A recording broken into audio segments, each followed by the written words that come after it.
Good morning, class 12th students. Today we are going to discuss about the new topic microsporogenesis part 1, means how pollen grains are formed inside the anther. So let us see some previous knowledge. We should know the anatomy of flower and we should know the bisexuality and unisexuality in flower also. Studied already in class 11th. Now let us see anatomy of flower. It contains mainly two parts, male reproductive part and female reproductive part. Male reproductive part is stamen. It consists anther and filament, and female part contains stigma, style and ovary. It is pistil or carpel. It contains ovules. Today we have to see how anther produces pollen grains. So let us see, anther is also called as microsporangium, and each anther has two lobes, means total two lobes, that's why it is bilobed, and each lobe contains the two pollen sac or microsporangia.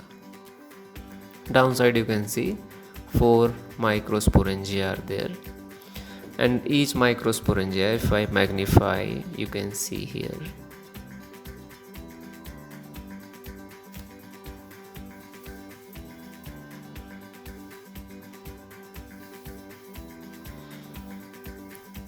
Okay, magnified here.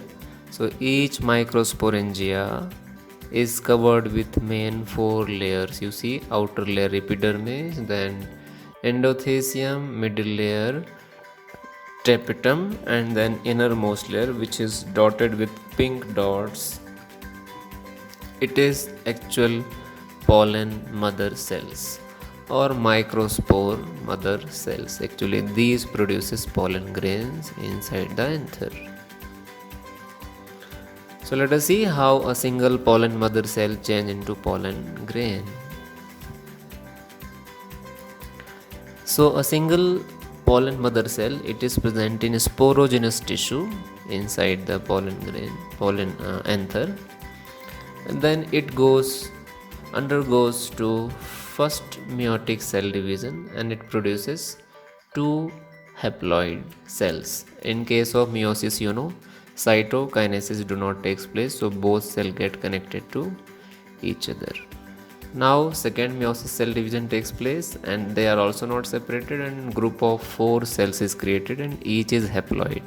It is called as pollen tetrad. Sometimes pollen shed in this stage also, or anther dies or anther फूट जाता है इस stage पे. So at last you see pollen tetrad. Now let us see how a pollen tetrad converted into mature pollen grain. So let us see first.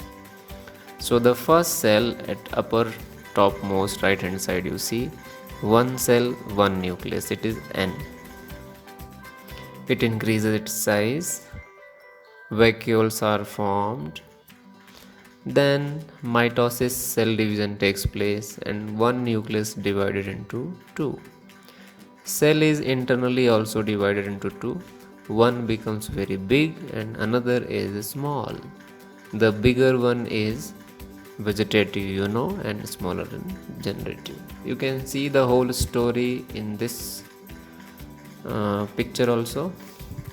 A shows complete anther, B shows anther divided into four parts, four sporogenous tissue, then you see here E, four pollen sac, single pollen sac, and G is showing many pollen grains inside anther. This is the summary of this whole video. Each and every pollen grain has two cells, vegetative and generative. Vegetative is bigger and generative is small.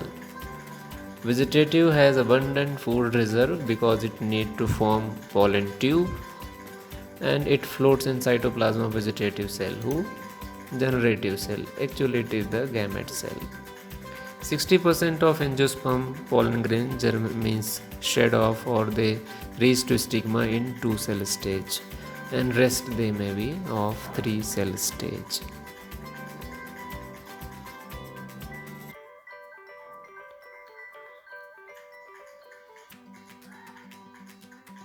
Now how a single means 2 cell stage pollen change into 3. So you see it is 2 cell stage, it is B. Then generative cell again divides, then 2 male gametes are formed, and when pollen germinates, vegetative cell produces pollen tube, and these 2 male gametes reach to ovary. Now try to understand each and every step today and develop the concept and try to redraw. Okay, thank you.